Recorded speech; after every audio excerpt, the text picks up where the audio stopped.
Hello, friends. How did it feel to deeply explore and reflect on your spaces in between? Did it feel good, or perhaps a little unsettling to peer deeper into what it is that is calling for your attention that perhaps you haven't had time to offer? Remember, we are tiptoeing through this wintry season, being gentle with ourselves. So there's no rush to succeed or make a solid plan. It's okay if you feel unsettled, confused even. This is about tuning in to you because you are worth that attention. Whatever comes out, there is no wrong or right, only truth. And that truth must be hugged and loved in whatever way it appears. Today, the theme is unravelling. And this is really about deeply considering how patterns in our life show up, good and bad, and just being aware of them. There are times when patterns are all too easy to follow, and mostly there is good and bad in that. But sometimes a little shake-up, a little acknowledgement of catching ourselves possibly stuck in a pattern that isn't serving us as much as it could or as much as it once did, or perhaps isn't allowing us the time to step away and try something else, is good. Or maybe you just need to observe and say hello to the patterns in your life, and that's good too. I want to share today a piece of writing I wrote back in 2014 when I returned from winter in southwest France back to my hometown and was pondering our next step. I remember the patterns of the rain, the pattern of the rain falling every day, and even the pattern of the birds singing without fail.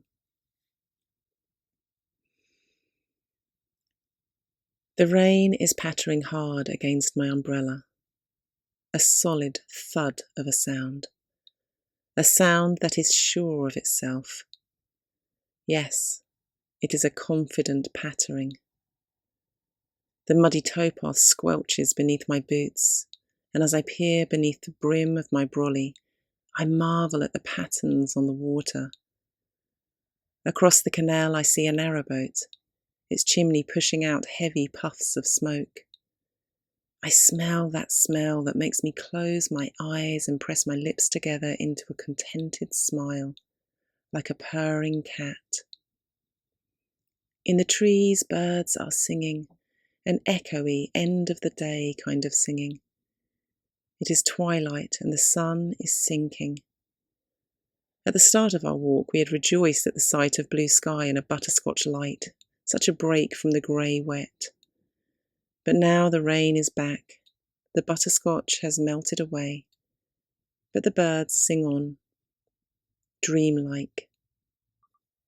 I reminisce about how, as a child, my mum would wake me early so that we could go and venture out into the woodlands near this very place and listen to the dawn chorus.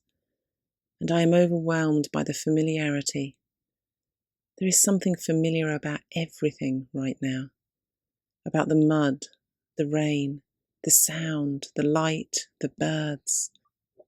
A feeling of warmth wraps itself around me, and I realize that I am home. I remember that day well. I knew as a family we needed the comfort of our hometown at that point, but we didn't yet know what would unfold.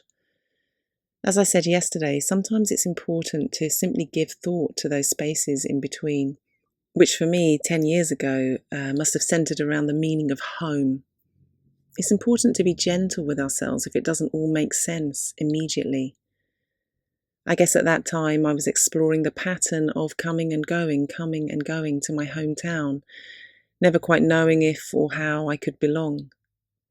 But by exploring those feelings, by letting myself flow with what came, I was able to sometimes break the pattern in order to feed other parts of myself and conversely, at times, recognize the goodness in that pattern. I hope today you'll use this time to embark on a similar journey.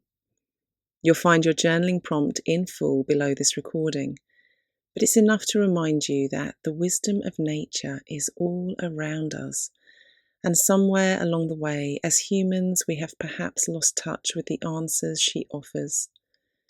So I encourage you to walk today and observe all the patterns of nature, Spiders' webs, leaf veins, seed pods, tree branches against sky, birdsong, rushing water, repeating waves. And then together, let's unravel the meaning in our notebooks. I close today with a reading from the Journal of a Disappointed Man by English naturalist and diarist W.N.P. Barbelian, published in 1919. I always love how, despite 100 years passing by, here we are still walking our dogs, noticing nature, finding joy in winter. With the dog for a walk around Windy Ash. It was a beautiful winter's morning. A low sun giving out a pale light but no warmth.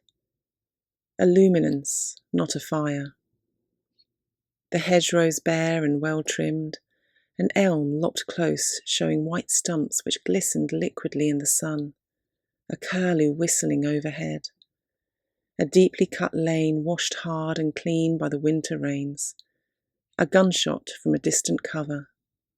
A creeping wren silent and tame in a bramble bush. And over the 5-barred gate, the granite roller with vacant shafts. I leaned on the gate and saw the great whips of cloud in the sky like comets' tails. Everything cold, crystalline. I wonder what patterns you might find in nature today, those whips of cloud, those whistling curlews, or perhaps something altogether different and surprising. Do share in the comments below or in our subscriber-only chat. I love to connect with you and share this slow journey through winter together. Until tomorrow, friends.